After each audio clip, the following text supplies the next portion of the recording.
Hi everyone, this is Rosa. I just wanted to apologise for the audio on this episode. It seems like my microphone decided not to work that day, or perhaps it was me. I don't know, I prefer to think it was the microphone. Again, apologies.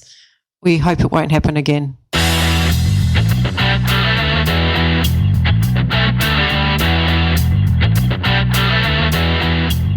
Hi, welcome to the F1 Time Portal, a Formula One history podcast started by two Formula One addicts. I'm your host, Rosa. And I'm your Drive My Car host, Luigi. And today we're taking you back to the 1966 season. So let's go. That's a very good reference, Luigi. I know. I'm as we've mentioned before, I'm a pretty big Beatles fan, yes, but with a big asterisk, which is the second half of their career. So Drive My Car is on the edge. Right. It just happens to be a drive Yes, theme, you have picked something that has something to do with cars. Yeah, I mean, it's a cute song, but it's not my go-to song of the Beatles. I don't think it would be many people's go-to songs, actually. I've never heard anyone say Drive My Car was my favourite Beatles song. All right, 1966. Yeah, so this is a very interesting season, and this is one of those, you know, in modern-day Formula One where you have the regulation changes and you have a reshuffling of the order. This is one of those exciting moments because we've just come out of 65 where we had a Clark domination show and Lotus is on top of the world and Clark's won 2 of the last 3 championships and maybe could have won 64 as well. Please, let's not open up 64 again. No, I know. I don't think that's ever going to go away. It's now become a thing in our friendship as well, Luigi. Yeah, it is. Yeah, we now, instead of, like some people talk about, you know, Senna Prost and Shoemaker Hill. We talk Bending Hill. Hill. Yeah, it's funny here. It's funny to say Hill again, isn't it? And no one knows what we're talking about. All of our friends have to go and research or listen to our podcast. Yeah, that was very funny. And I'll say one thing: as I look at Facebook posts on, you know, as I'm promoting this podcast and all that sort of thing, I saw someone put up a post and said, "Who was the greatest driver who never won a championship?" And it's so funny when you see different people, different levels of knowledge make comments to that. And one person wrote Mario Andretti, and someone else said, did 1978 not happen? It's pretty funny. So, yeah. So, to 66. So that's spoiler for 78. Look, the reality is it's a spoiler, but the reality is it's in the public domain. Yes. And secondly, it's by the time someone listens to this 78 episode, we're talking probably 3 years. Exactly. They'll have forgotten this comment for sure. So the big news for this season was that the F1 regulations had changed to a new 3-litre formula. And so that's why the Mike Lang book calls this the return of power. So these are big, powerful engines. And these regulations were actually announced in 1961 when they were 1.5 litre regulations. So we're talking like a doubling of the size of I don't think literally because they wouldn't have been double size engines, but a much more powerful engine with double the capacity of the petrol that goes into the cylinder heads. You can tell this is not a mechanical podcast and I'm struggling. Yeah, Luigi, come back. Don't go down that way. Yeah. But you said, no, hang on. I have to correct you. The 3-litre formula regulations were announced in 1963. The 1.5 regulations were announced in 1961, and that's when the British teams objected to that, and they were caught out, remember? Yes. Yeah, you're right. Thank you for correcting me. Yeah, you've skipped a couple of years there. Yeah. So tell me about the Ferrari engine. What did Ferrari come to the party with for this new regulation? So back in 1961, when all the British teams started whinging about the change, Ferrari had a big advantage because their shark nose car was already a 1.5 litre and they dominated, remember? So once again, Ferrari were considered favourites for this change. They could easily pivot to their proven 3.3 litre V12 engine. That's as far as technical as I'm going to get, because that was what their sports cars were running. So, and they thought they could actually make it develop 360 brake horsepower. So they were in the box seat. The other thing that happened at the beginning of 1965, which I don't think we mentioned in our last podcast, was that Coventry Climax announced that they were withdrawing from Formula One at the end of the year.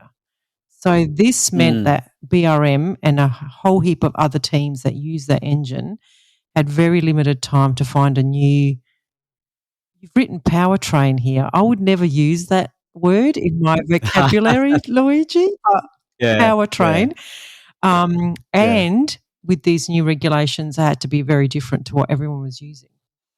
And a lot of these teams were really hardwired into the Climax engine, because this was the engine that was used that won Brabham the 59 championship. And a lot of these teams have been using that Climax engine pretty much, with obviously evolution, since then to 66. So that's a long time so these teams really were thrown out, and we're going to hear about the impact of that now.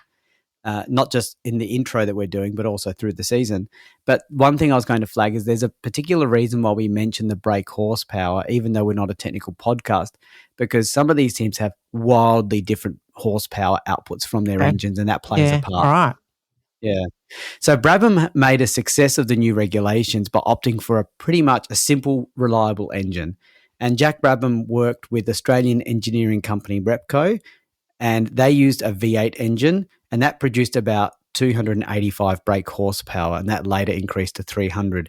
So you can see already the Ferrari V12 generates 360, and this one's generating 285 to 300. That's a lot. Yeah, that's a big difference. That's a very big difference. And I'm again, we're not technical, but you hear about teams bragging about getting 5 or 10 horsepower more when they do a change. So when you're starting 60 to 80 behind, it's a big difference. You'd think, oh, that Ferrari is going to kill that Repco engine, right?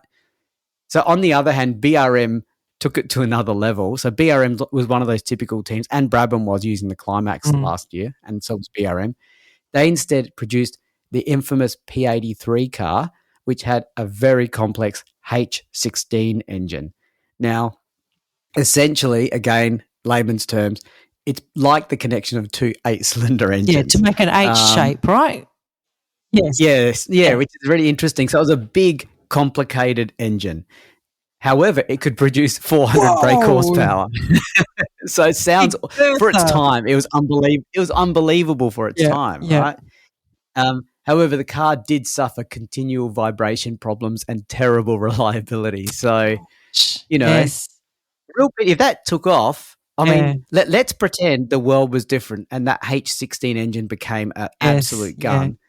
Guess what? That's potentially what a lot of the road cars may potentially pivot But we're to. already seeing very different strategies, haven't we? We've seen Brabham go safe, opting for simple and reliable without a huge brake horsepower. And we've seen BRM go, well, let's just create a monster and try to make it like this the biggest engine we've ever seen ever, and they sacrificed reliability. So interesting. And then we have reigning champions Lotus, and they are led by very forward-thinking and innovative Colin Chapman. He convinces Ford to support a new Formula One engine by Cosworth Engineering. Now, there's a familiar name, Luigi.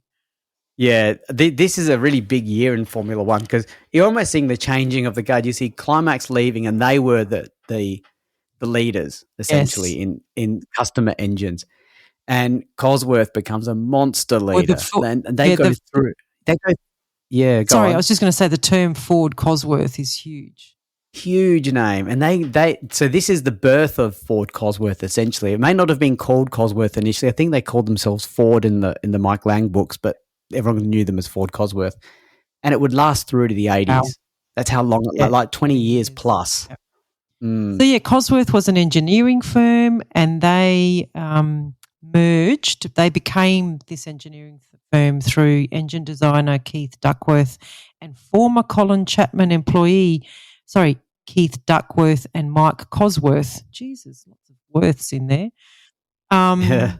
But it was felt that this new engine needed development time. So for 1966, Lotus also used the BRM H16 engine, interestingly. So they've gone back to having reliability problems. But they also used a modified Coventry Climax engine at times over the season. But yeah, I think we'll see that it's a bit of a disappointing season for the defending champ. Yeah, and that Coventry Climax engine modification was not very good. It was just a stopgap measure, really. That sort of became maybe their default because of the H16's unreliability. So, yeah. So the Cooper team, a team that has definitely fallen down. We said even in our 65 race reviews and TP Championship, this Cooper was a bit of a shadow of its former self. Let's not forget its glory days, 59, 60, where it dominated. So, as normally happens in life, they actually got purchased by another party with close connections to Maserati. And so, therefore, the Cooper team would build the chassis and the car would actually use a Maserati engine. And interestingly, that engine was the last engine that Maserati had in F1, which was back in 57. So they obviously modified it to comply and modernize it, but pretty impressive. And their engine was pretty powerful too. Their engine could produce 360 brake horsepower, which was pretty much on par with the Ferrari. So Cooper would also supply their cars to the Rob Walker team, Bonnier, I think he was a privateer, and Guy Ligier. Oh, that's another familiar name there. This is the Ligier, the one that goes on to found the Ligier F1 team? The one and only. Isn't that interesting? Hey. Wow. There you go. All right. Well, so Honda also turned up later in the season to the Italian Grand Prix with a V12, which could generate 385 brake horsepower. Unfortunately, their car was really large and heavy, and so they didn't have a very successful year. So just to put it in context, the minimum weight limit was 500 kilograms, but the Honda came in at 743 kilograms. That's huge. That's huge. Yeah. And interestingly, Luigi, it also had 9 separate fuel tanks. Where's the efficiency in that? Are they, in those days they wouldn't have had. Oh, they would have understood balance. The car has a good balance, the center of gravity. So maybe the 9 fuel tanks were positioned to enable that, but it sounds like you're losing a lot of efficiency and lots of extra piping and weight. Yes. That's why it's 243 kilos more. Yes. But what we don't know, in fairness to Honda, we don't know, and we could try if we wanted to, but we're not going to go that far. What's the weight of the other cars? Maybe all the other cars were 200 kilos over, but these guys were 243. So we're acting like 243 is ridiculous, but maybe they're not that much heavier than the others. Exactly. So, yeah, that's interesting. 2 drivers formed their new teams in 1966 because they were following in the footsteps of Brabham, because Jack Brabham started his new team 2 or 3 years ago, I think now. Yep. And those 2 drivers, one of them we will know today, Mr. Bruce McLaren, starts his own team. Finally, I've been waiting for that. Yeah, so this is the birth of the McLaren F1 team that we see today. And let's not forget good old Dan Gurney. Oh, what does he start? We'll get to him. His team's called Eagle, but we'll come to that. So, correct me if I'm wrong, Louis, but after Ferrari then, McLaren is the next oldest team to still be on the grid today. Yeah, it's pretty impressive, isn't it? And essentially, and I would agree, I'm going to support you in that regard, because even though technically Mercedes were in Formula One before McLaren, they stopped in 55 and came back in 2010. I think they need to be punished for that monster gap, which is basically most of my life. Yeah. So therefore, they can't get the claim of being older than McLaren. I think McLaren, they were in Formula One from this point on, and they've never left. It's 2024, and they're not, and they don't look like they're going anywhere. No, they don't. So they're staying. So fascinating, isn't it? Yes. Yeah. So, what can we say about the McLaren team? Now they have they get financial backing from Firestone. So is this another tyre manufacturer, or were they in last year? I can't remember. We did talk about tyres, but there were 3 tyres last year. We don't get much. Mike Lang doesn't give it much airtime, to be honest. No, that is going to be one of our special episodes, I think. So he gets financial backing from Firestone and BP, and they, he gets famous designer Robin Hurd, which I think we'll hear more about him in the years ahead. And to power his team, he used a 4.2-litre Ford V8 and he modified the car to sit within the 3-litre regulations. So, and he was able to produce 303. Don't forget the 3 on the end, Luigi. 303 brake horsepower. And they also used another sports car engine when the Ford engine had some issues. They're a bit up and down this season as well. And you'd expect that for a new team as well. It's like the teething issues. I think the Brabham team in their first year was not exactly on fire straight away or anything, and which is understandable. Dan Gurney, to the other new team creator, he teamed up with a person called Carroll Shelby that many people will recognise that name. I think in the Ford versus Ferrari he's movie. In that. Yeah, absolutely. So the team was formerly called All American Racers and was referred to as Eagle. That's cool. Now, I like that. Yeah, it is. It is a cool name. And I was going to say the interesting thing about this is, you know how the FIA were like, oh, we want an all-American team to tap into the US market and we'll put 3 US races in the US so that we capture that audience, that huge market with lots of money. And Dan Gurney was ahead of the curve. Yeah. You know what I mean? He created a team called All-American Racers. He really leaned in hard. But tell me about the name. Why do you like it? I don't know. I just like it when teams go a little bit left of, a little bit like the Lola team, Yeah.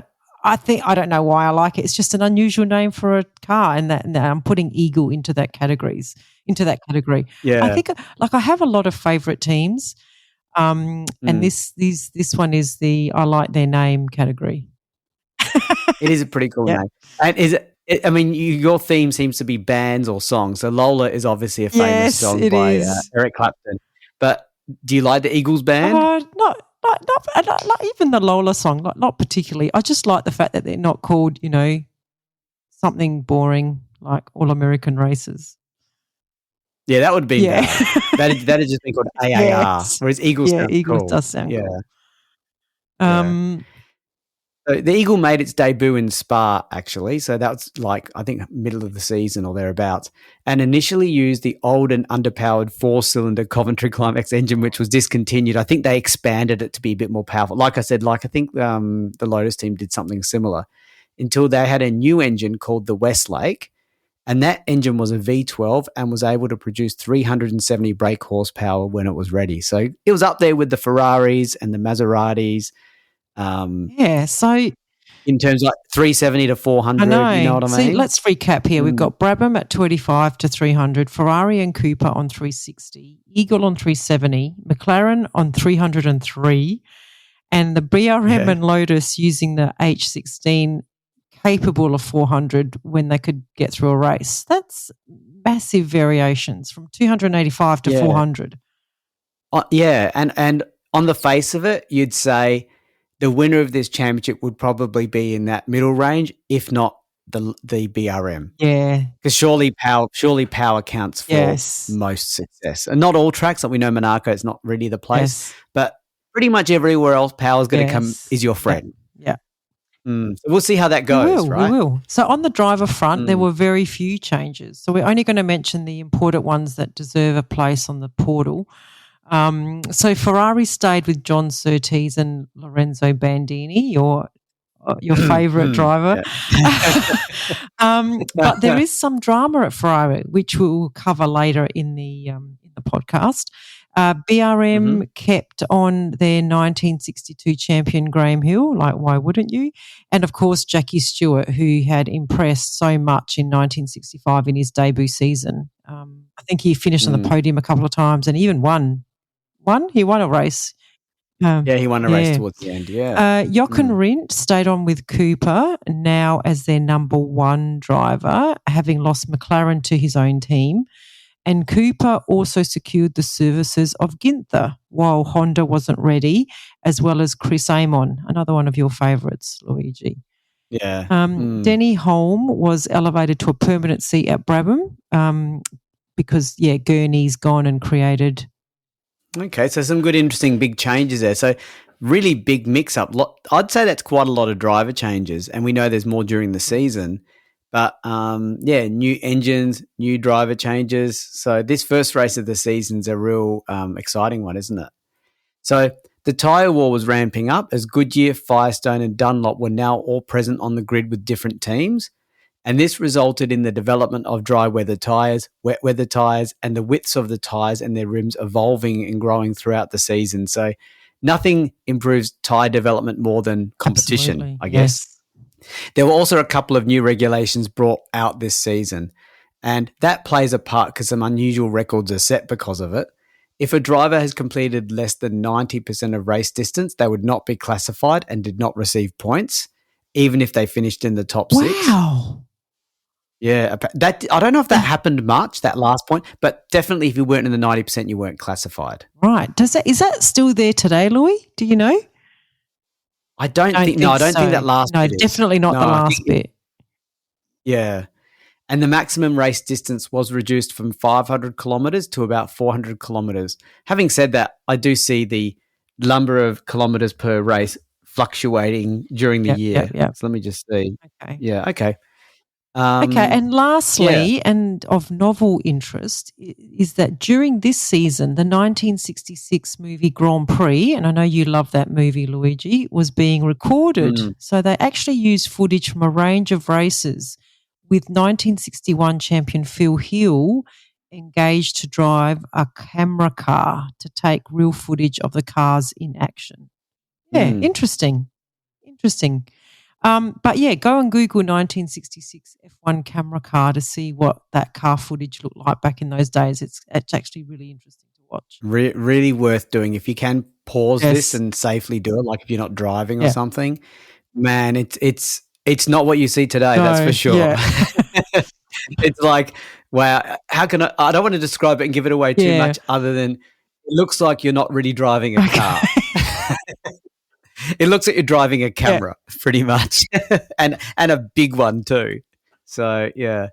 And just a reminder, and we've mentioned this maybe a couple of times, but Giuseppe Farina, who was the 1950 world champion, according to the official record books, not TP, he passed away in a road accident when driving to one of these filming sessions at the track, which is very sad.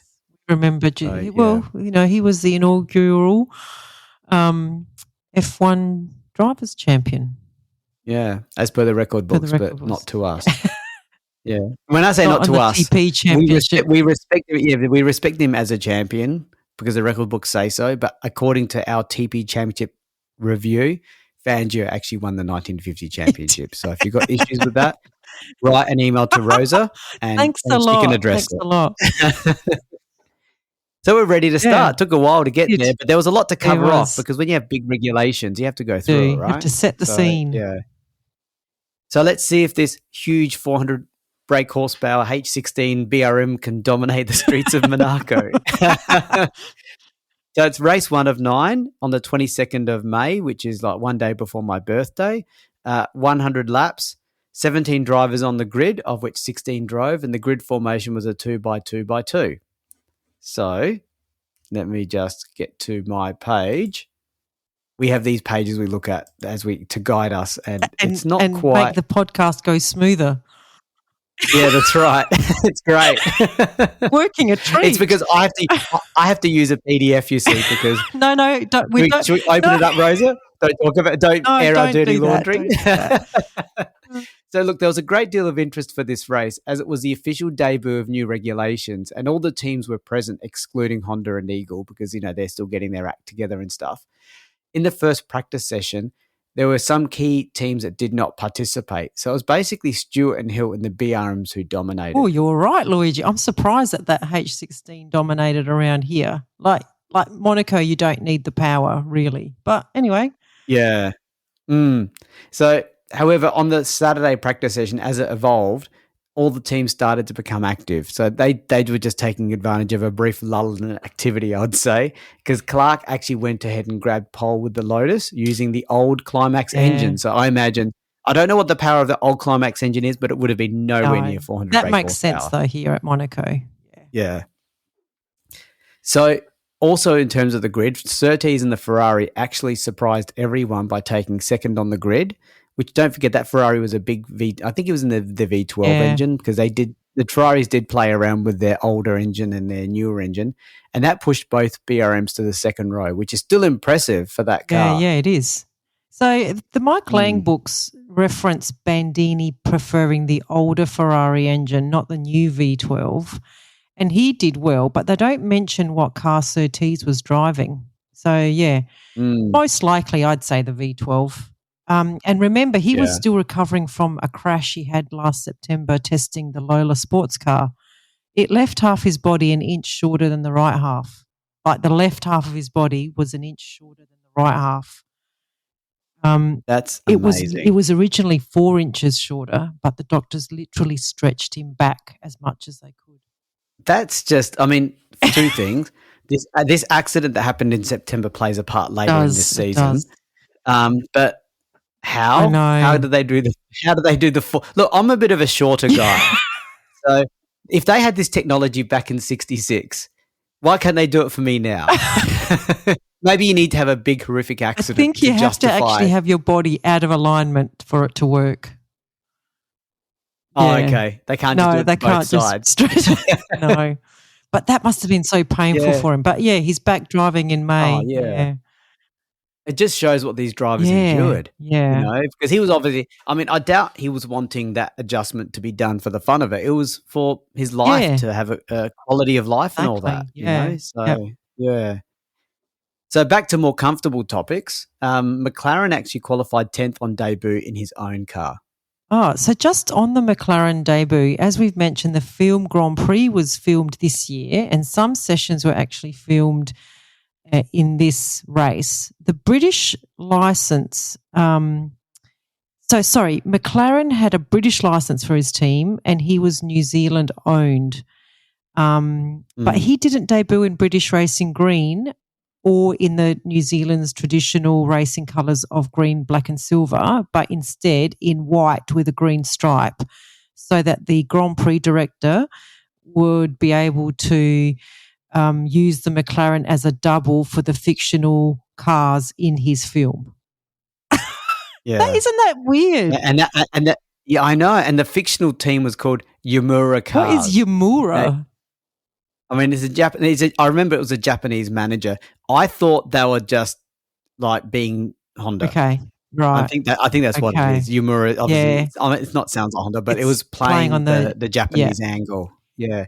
Now, if you want to have a really awesome trivia question, what are the racing colours of New Zealand? Yeah, green, black, and silver. Silver. Yeah. I don't think we are ever going to see a New Zealand-based Formula One team.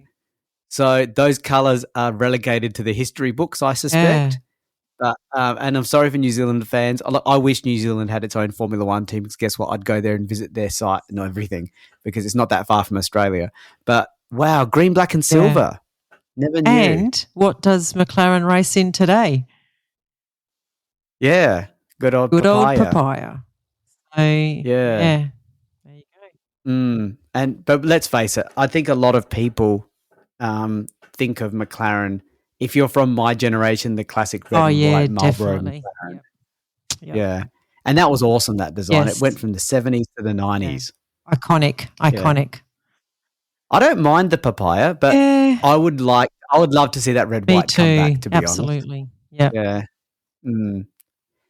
So to the race, in the words of Mike Lang, who's a bit of a fan of Clark, I would say, said, defending world champion Clark got off to just about one of the worst starts possible. Oh, he couldn't even bring himself to say nonsense start. Yeah. Was it worse? Was it worst starts possible? Is that worse than a nonsense? It has to be, right? Well, I don't know. Maybe he just didn't want to, cast aspersions on his favourite man. What happened? What happened? Yeah, so basically Clark's Lotus jammed in first gear. So I don't know if that's a driver or car fault. I think it's a car fault, because I don't think someone like Clark would make it. That sounds like a bit of a rookie error. I don't think gears get jammed in by human effort. So by the time he got the car out of this gear, the whole field had streamed past. Okay, that's probably the worst track for this to happen. Yeah, and so lucky that no one rammed him from behind Yeah. too. So this left Surtees and the Ferrari leading the race from Stewart in the BRM, and these two were pulling away from the rest of the field.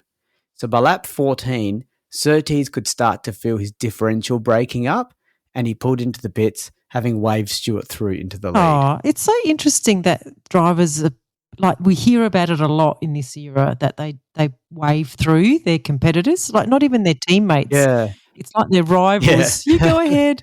I think it's a sign of the times in terms of safety. Like, why battle me and risk damage to the car, or even worse, like damage to themselves. So yeah, it's nice to see. Yeah. Yeah, it is. So behind Stewart, so now Stewart was in the lead, of course, and there was a battle brewing between Bandini in the Ferrari, Hill in the BRM, Rindt in the Cooper, and Holm in the Brabham. After a series of retirements, Hill found himself in third behind Bandini. And there were many retirements, with 11 cars running after only 20% of the race run. Wow. So that's pretty dramatic. Yes. Yeah. So Stewart in the BRM was well in front, over a minute ahead of the pack. And the situation was evolving quite a lot behind him, in a way. Okay. So, so this is a lot like current Monaco races. Yeah, where that's there's right. very little action, and you've got to go down the field to sort of see some action. Where the fun is. By lap 19, Bandini, who was holding on to second place, having passed both Hill and Rindt, and these three drivers were pretty much in close company. In the meantime, Clark was actually progressing through the field, and from last place, he'd now moved up into fifth. Yeah, but there's not very many cars on the track. I mean, there were a lot of retirements. I mean, it sounds like a good drive. Good on him. Like, good on him for not retiring. But there were a lot of retirements. Yeah. So at half distance, little had changed, with Rindt in the Cooper falling to fifth due to his engine losing power, and Clark now moving to within 2 seconds of third placed Hill in the BRM.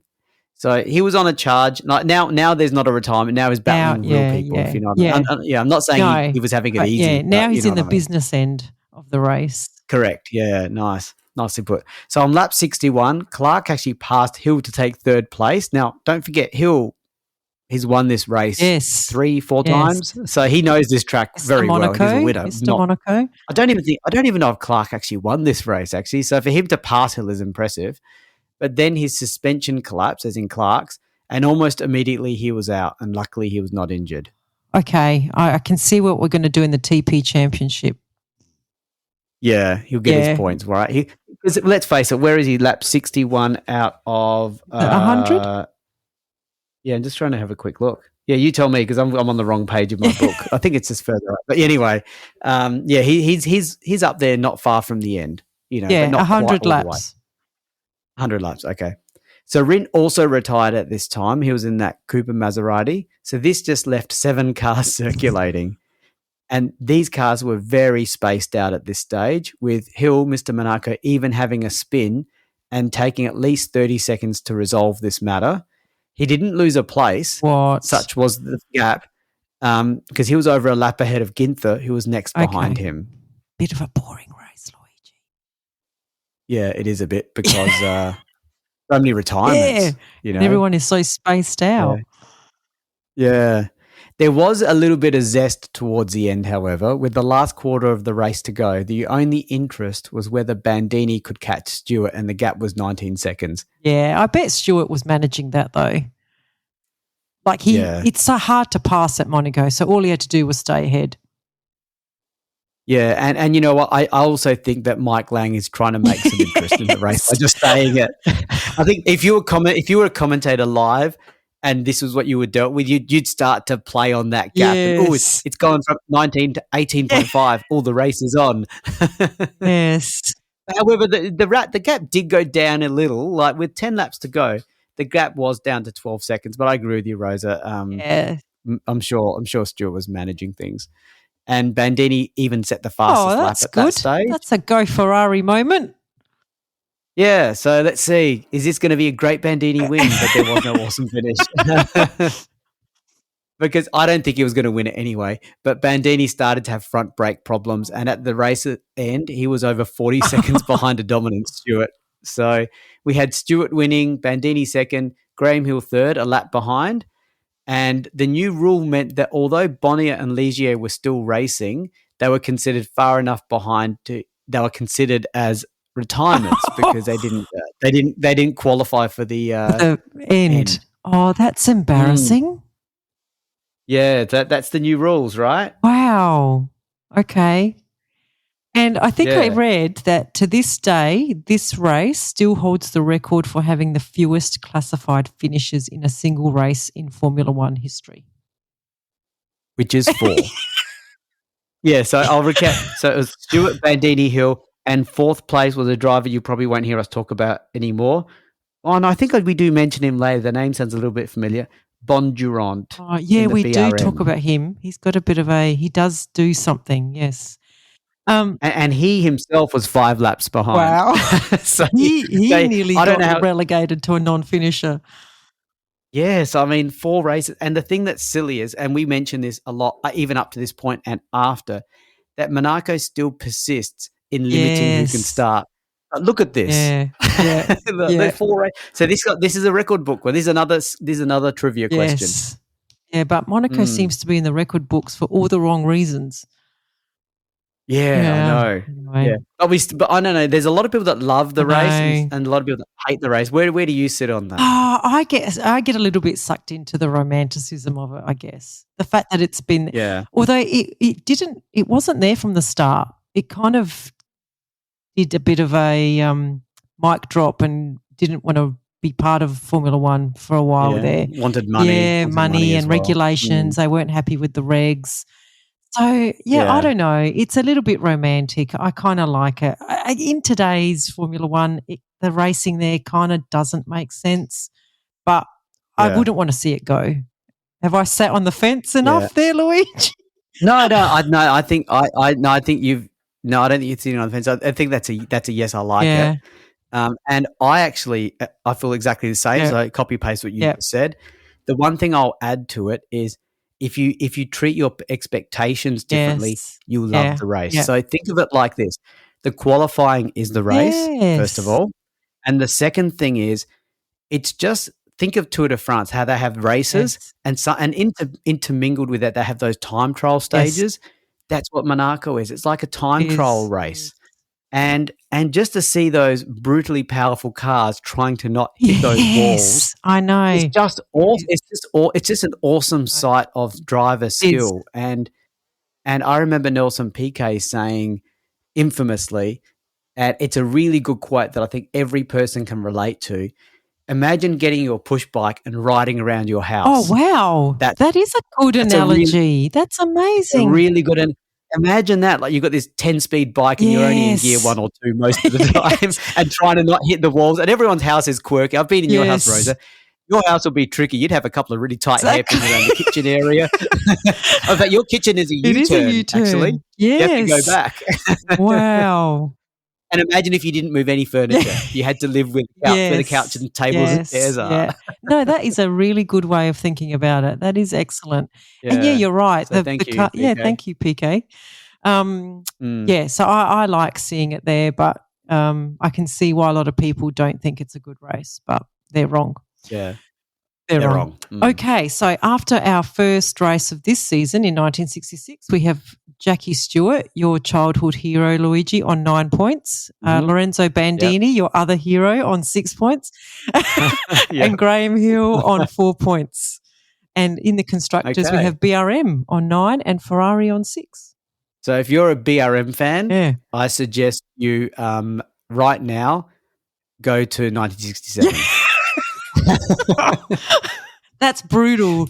Brutal. BRM fans. I already have a special relationship with BRM fans, so I've just locked that relationship. Am I going to have to write another email, Luigi? Yeah, another apology email to the another BRM fans. Smooth things over email. Oh, funny. Okay, so we're up to the second race of the season, the Belgium Grand Prix at Spa, of course. It was on the 12th of June, 28-lap race. It was actually reduced from 32. I can't remember why. Anyway, It's number of because of drivers was the 16. it's because of the Oh, the kilometres kilometres. thing. I think this one was over, Yeah. so they had to Yes. reduce it. Yeah. Yeah. Okay. Yeah. 394 Yeah. kilometres, 245 miles at 28 laps. Sounds like a lot for just 28 laps, Yeah. doesn't it? But each lap is how long is Like each lap? 14 or 14 15. kilometres. Yeah. Yeah, 14.1, which is probably about 9 or 8 miles or thereabouts. Yeah, and the grid formation was a 3x2x3. And I just So, also wow, add, since we were talking Yeah. about this is like 5 days after my birthday. So Oh, good to know. I just thought the listeners might want to know that. They need to know we're both Yeah. Geminis in case they didn't gather the way we work and stuff, and Right. our disjointed, sporadic, jumping around conversations. Yeah. So happy birthday, Rosa, for the Thank you. recent past. We're recording this in early July. Yes. Yeah. Early July. Okay. There you go, guys. This will be a mind blow for some people. Should we tell them the date we're recording? Because when they listen to it, they're going to go, "Wow, that was like a year ago." Should we do it? We are recording this on the 7th of July, 2024. Now, I think this is not going to come out until mid-25. Yeah. Yeah, so we don't normally get this far ahead, Yes. but we need to because we've got full-time jobs and personal lives. We don't get enough. We got personal lives, and we don't get enough sponsorship money from new listeners. So, if you want me to say something like we recorded this just 2 weeks ago, put your hand in your pocket and help us out. And just another little shout out. Yesterday was Andrew's birthday, so he's our collaborator on some of our TP, and he was in the infamous 1964 TP. So happy birthday to Andrew. Yes, so he's a Gemini too. Oh, he's in July. He's a Cancer. Oh, that's right. Gemini's end late June. Yeah, got it. Okay. Right, back to the race. Yes. What's happening? Yeah. So Dan Gurney's Eagle team finally make their debut at this race. When I say finally, it's a bit hard because it's second race. Second race of the season.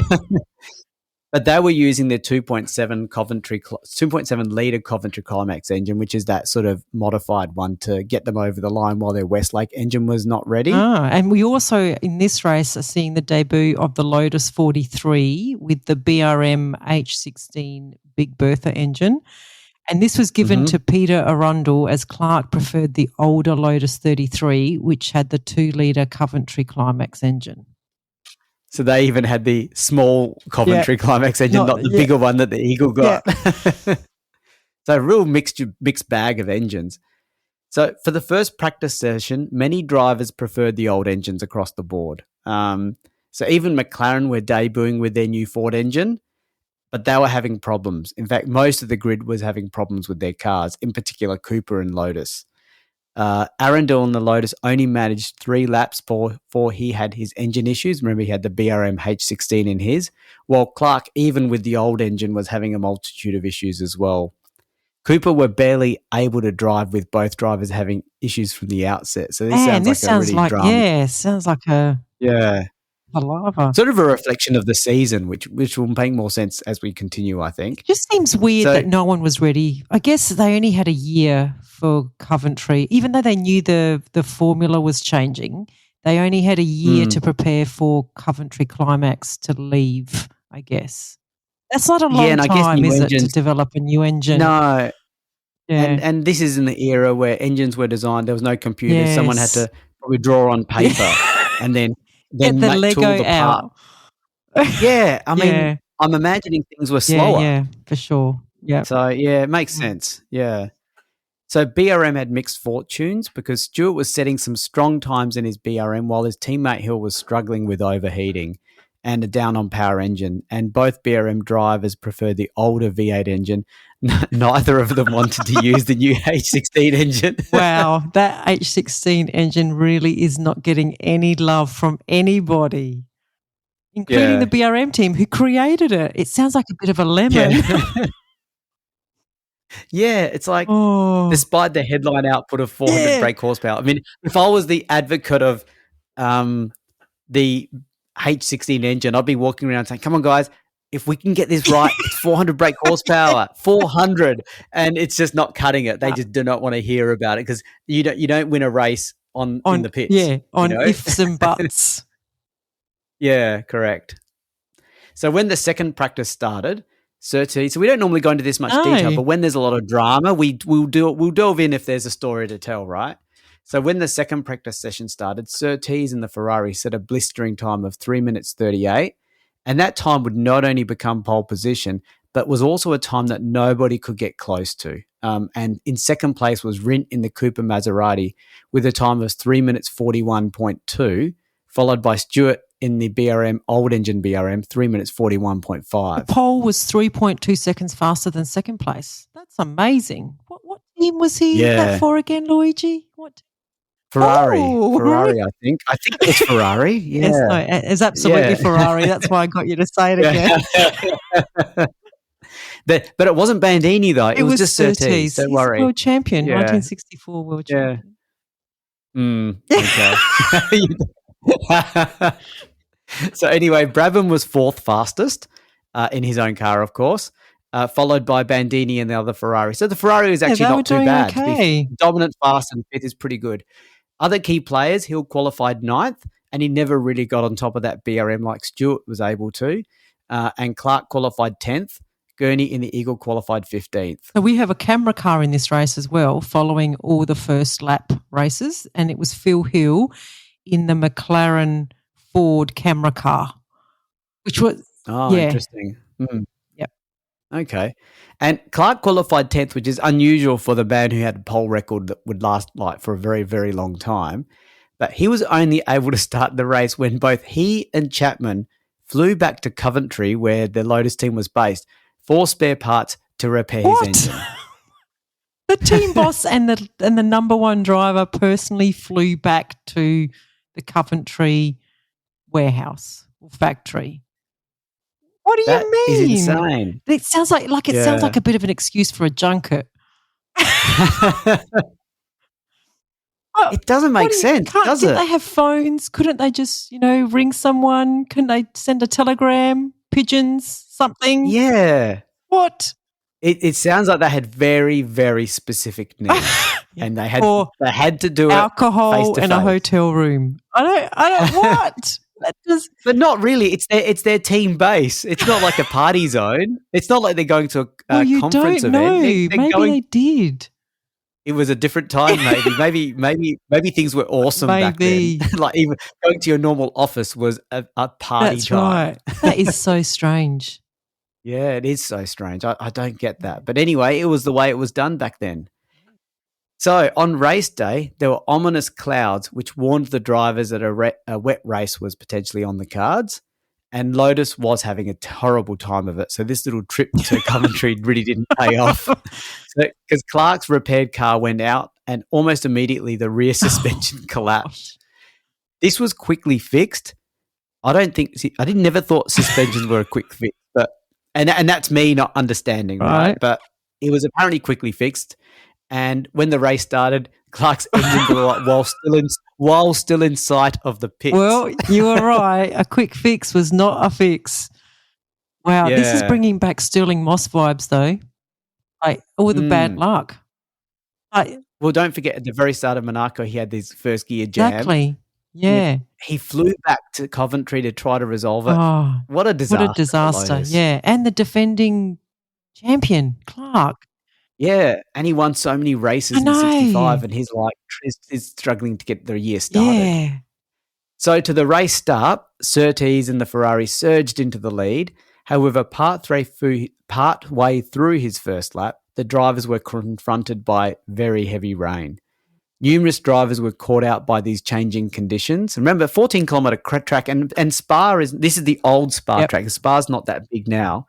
I think it's half the length now. It's a very different shape, but parts of the track are still the same. Anyway, it's known as a microclimate. Yes. Like you can't predict the weather. So numerous drivers were caught out by these changing conditions, with Bonnier Cooper, Spence in the Lotus, Siffert in the Cooper, and Holm in the Brabham Climax, all spinning off, with Bonnier's car hanging precariously over a farm wall at the edge of the track. Been a safety farm wall. Yeah. Yeah, of course. Yeah, what else would it be? It was intentionally there. There for safety. The word precariously, that was a Mike Lang term. I know. I can't. Is he hanging over the edge of the farm wall down a cliff? Yeah. Like, Is his life flashing before his eyes? Or is it just like a 1 meter drop? You know what I mean? Exactly. So the drama doesn't stop here, though. Rint in the Cooper on one of the straights went into a series of high-speed spins, but managed to stay on the road. So that's pretty dramatic. Then seconds later, at the same spot as Rint, Stewart in the BRM, Bondurant in the BRM, there he is, and Hill in the BRM pretty much lost it completely. Okay, when you say lost it, are they your words or Mike Lang words? They sound like They my do words. sound like your words. They are Mr. Lang's words. Wow. And it seems like he's really modernising his terminology, isn't he? Like the term lost it. Yeah, maybe he's getting the graduate reporter to help him out. Like a young dude. Some young dude. Yeah. That would have been a great job to do, right? Watching the Grand Prix, risking your life, and all you have to do is just say things like "they lost it here," and give really dramatic. Totally words, worth it, Luigi. So, totally worth it. So back to this drama, Bondurant spun upside down into a ditch, but he got away with cuts and bruises. However, Stewart was trapped in his car and was being soaked in petrol from a split fuel tank. Hill, seeing his teammate basically trapped, stopped and along with Bondurant got out of their cars and helped free Stewart from his car. Okay, so I just need to highlight a couple of things here, Louis, because I did research this a little bit more. So Hill and Bondurant had gone off near Stewart but had recovered to continue the race. So he actually gave up a chance of a place in the race to free his teammate. So that deserves a big shout out to Hill and Bondurant. I don't think Bondurant would have placed, but definitely Hill. I also read that Stewart's car aquaplaned off the circuit, destroyed a woodcutter's hut. Is that a safety woodcutter's hut, do you think? Glanced off a telephone pole. And can I just say, woodcutter's hut sounds like there's axes and saws in there. So not a good thing to destroy, but go on. Tree trunks and stuff. Yeah, so he destroyed a woodcutter's hut, glanced off a telephone pole and disappeared down a bank and came to rest in his bent chassis upside down on a farmhouse patio. So it was just lucky that he was even alive, given what we've seen over the years, especially when there's telegraph poles involved. Yeah, this is we're painting this picture not to be gratuitous, but to just show the safety levels and what consideration was given to them. And to paint this picture a little clearer, Stewart was trapped in his car, covered in fuel, for 25 minutes. And let's not forget that this is a 14-kilometre track, so there were not likely to be marshals all over the place. And he was basically trapped in an inferno waiting to happen. Yeah. But Hill and Bondurant actually borrowed a toolkit from a spectator. Who brings a toolkit to a Grand Prix? I don't think you'd be allowed to. These days. I think if you know how you get your bag when you go into a Grand Prix, they check your bag, but they're looking for alcohol. That's generally. True. And maybe flares or those orange flares for Max Verstappen. But if you had a spanner, you can't just bring a spanner. Tell you where to go. Yeah, because you could throw it out on the track. The only toolkit you're allowed to bring is one of those little micro ones. You know, those little teeny tiny screwdrivers. I know that they'd be much help. Anyway, and why would you bring it to the Grand Prix with you? But why? Exactly. They actually borrowed this toolkit to remove the steering wheel and pull him out. So, I mean, that's unbelievable. Apparently, he was also then loaded into the ambulance. He had back and rib injuries, but then the ambulance got lost on the way to the hospital. You wouldn't read about it, would you? No, and ambulance drivers, surely they're local ambulance drivers, and wouldn't they know where the local hospitals are because they're always taking people to them? I don't know. Were they volunteers back in the day? I don't know. Yeah. This is an unbelievable story, isn't it? And I mean, it deserves the attention we're giving it because this is something that well, the other well, I'm going to also suggest that it was this incident that prompted Stewart to become such a determined safety campaigner. It was really because of him that we see a lot of these safety elements in place now. And I think it was this that actually propelled him to think about it while he was stuck, covered in petrol in his car, upside down for 25 minutes. Yeah, and then being lost, getting lost in the ambulance. It's like he was part of a Benny Hill movie. Yeah, but just not very funny. Very funny one. Yeah. No. Yeah. So I mean, he is one of my favorite drivers, and his improving focus on safety really adds to that. So guess what? We have only just finished lap 1. Whoops! I took a bit of time on that one.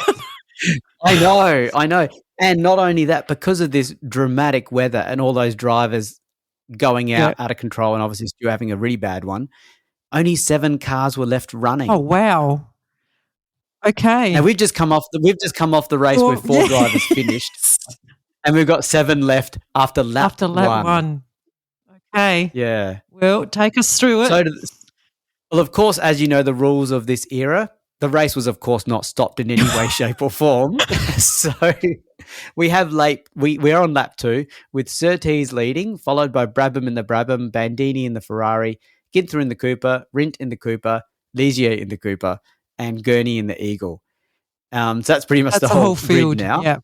Yeah. So the battle at the front was aggressive, and on lap 2, Bandini quickly passed Brabham and even passed his Ferrari team leader to take the lead. Hang on. What's happened to Clark? You didn't. Oh, yeah. This is a bit funny. There was so much water on the track that apparently it got into and flooded the Climax engine in Clark's Lotus 33, which basically put him out on the first lap. So hang on, do the records actually show that the reason for his retirement was that his car was flooded? That is hilarious. Yeah, let me just see. Engine. In the Mike Lang book, it just says engine on lap 1. Okay. But in the descriptor of the book, it talks about the flooding. That is hilarious. Yeah. It is pretty funny. Yeah. So on lap 3, Surtees retook the lead. However, in the meantime, Rindt had recovered from his major spin. Remember, he had that really big spin on the first lap. He was one of the very first people to let everyone know it's wet, and was now up to second place, having now passed Bandini. So Rindt was not done, though, for on lap 4, he then passed Surtees for the lead. Oh, that's pretty awesome racing in these wet conditions. Do you think they put on wet weather tyres? See, that sort of thing. That's what I mean. Mike Lang doesn't refer to that sort of stuff. But if there are wet tyres, well, what else could they do, right? So I can only assume they must have. Maybe not, though, if they were spinning all over the place. Yeah, I don't know. The race did finally start to settle. And for the remainder of the laps, Rindt held the lead with Surtees staying close, but far away enough to minimise the spray. And as the race progressed, the racetrack started to dry. And this is, however, when Rindt's car started to deteriorate with its handling. And on lap 24, Surtees retook the lead. This is where we need to know about the tyres, because I'm sure the tyres played a part in this. So Surtees, with his now better handling car in the dry, maybe he had dry tyres and Rindt had wet. Wish I'd known. He ended up winning the race by over 42 seconds. What? That's not deteriorating handling. That's a total disaster. That 42 second behind in just 4 laps. I mean, I know the laps are 14 kilometres, but that sounds like Rindt may have been lucky to even have finished second. He may have even been carrying a car issue for a win, though. Sounds like it. Yeah. So the final results are Surtees first, followed by Rindt second, Bandini third, a lap behind, and Brabham in fourth, 2 laps behind. And this race had 5 official classified finishes. Only just stayed out of the record books. Yeah, nearly equaled the record set previous year. Previous race, I mean. Yeah. Louis, I'm not as up with Formula One history as you, but I seem to remember this as being a Brabham year. But it's not looking like it so far. Like, they've been nowhere. No. Yeah, I mean, he got third in this race and sort of inherited because fourth, did he? Yeah, and sort of inherited because, and he was 2 laps behind as well. I agree with you. I can't say much more without doing spoiler, but it's interesting is what you're saying, and let's see what happens. Okay, so on to the just at the end of this race. What was it? Is this like race 2, Luigi? Yeah, this is a long gosh. opening. So we have Bandini leading the Drivers' Championship on 10 points. Yeah. Jackie Stewart and John Surtees are equal second on 9 points. And then we've got Jochen Rindt third on 6 points. And on the constructors side, we've got Ferrari, of course, in the lead on 15, BRM on 9, and the Cooper Maserati on 6 points. Okay, and look at Brabham, not even there. Not even, nowhere. Like way down. All right, well, that was a big opening for the season. I think we might leave it there and come back next week to continue. Okay, thanks everyone. Bye. We have a Patreon. Yay, we're a professional podcast now. So it means a lot to us if you are able to support the F1 Time Portal podcast. For a small monthly fee, you not only get ad-free podcast content, you will also receive special episodes that are exclusively uploaded for our Patreon financial supporters. We promise at least 2 additional exclusive episodes each month aligned to the decade we are up to in the show. And you will also be able to make suggestions about any special episodes you may want us to research and present. We can't promise that we can do all of them, but we will consider them. So, if that sounds like an entertainment bargain to you, go and sign up at patreon.com/F1 Time Portal today. If you're enjoying our podcast, please tell your friends and non-F1 friends alike. Yeah, and don't forget to rate us 5 stars or whatever highest is available on the podcast platform that you use. We have a range of social media handles for you to connect with fellow listeners, so look up F1 Time Portal on all the usual platforms. Or visit us at www.f1timeportal.com or email us at f1timeportal@gmail.com. We would like to give credit to our primary reference materials, a series of books called Grand Prix by Mike Lang. We also use many other written and digital references, which are in our show notes. Thank you for your support. Thank you.